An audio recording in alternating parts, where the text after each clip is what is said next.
তিন ম্যাচ সিরিজের প্রথম টি-20তে কাল উইন্ডিজের মুখোমুখি হবে বাংলাদেশ নারী দল সেন্ট কিটসে। ম্যাচটি শুরু হবে ভোর 4টায়। শার্টারের ফরম্যাটে দল নিয়ে ভালো পারফরমেন্স করার লক্ষ্য অধিনায়ক নিগার সুলতানা জ্যোতির। উইন্ডিজের কাছে 2-1 ব্যবধানে সিরিজ খুইয়ে ওয়ানডে বিশ্বকাপে সরাসরি খেলার সুযোগ হারিয়েছে বাংলাদেশ নারী দল।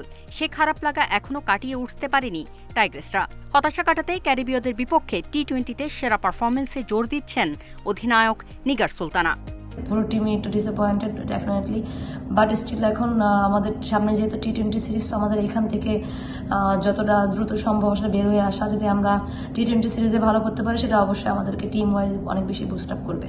উইন্ডিজে প্রথম সফর বাংলাদেশের মেয়েদের। সামর্থ্য পরিসংখ্যানে ক্যারিবীয়দের চেয়ে ঢের পিছিয়ে থাকলেও এক ওডিআই জিতে আত্মবিশ্বাসের প্রমাণ দিয়েছে টাইগ্রেসরা। যদিও ধারাবাহিক থাকা সম্ভব হয়নি উইন্ডিজের বিপক্ষে ওদের মাঠে, এবার টি-20র কঠিন পরীক্ষায় ভালো করার লক্ষ্য মুর্শিদা মারুফাদের। তারা বড় বড় শর্টস খেলতে অনেক বেশি অভ্যস্ত, কারণ তারা বিভিন্ন জায়গায় বিভিন্ন রকমভাবে ফ্র্যাঞ্চাইজি খেলে এবং তারা বিভিন্ন কন্ডিশনে টি-20 ফরম্যাটে বেশি খেলে এবং তারা টি-20 বলবো যে অনেক বেশি ম্যাচগুলোতে অনেক বেশি ভালো করে এবং রিসেন্টলি তারা টি-20 ওয়ার্ল্ড কাপে অনেক বেশি ভালো করেছে। সো এদিক থেকে তো আমি বলবো যে এই পার্থক্যটা তো আছে। উইমেন টি-20 র্যাঙ্কিংয়ে 6 উইন্ডিজ, 9 বাংলাদেশ। এ ফরম্যাটে একবারের বিশ্ব চ্যাম্পিয়নও দলটি।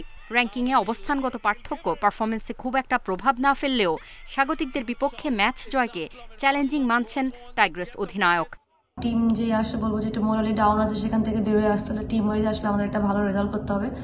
সো এখানে আসলে এখন তো আমাদের লক্ষ্য থাকবে যেন আমাদের টিমে যে মেন্টাল বলবো যে সিচুয়েশনটা আছে সেটা তো ডেভেলপ করার একটা ওয়ে এখন অবশ্যই সেটা টি-20 সিরিজে আসলে ভালো ক্রিকেট খেলার মাধ্যমে হবে। এর আগে দুদল কোনো সিরিজ না খেললেও উইমেন টি-20 বিশ্বকাপে মুখোমুখি হয়েছে 4 বার।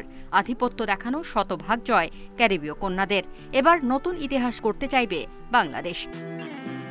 Farida Bakhtiyara, independent news.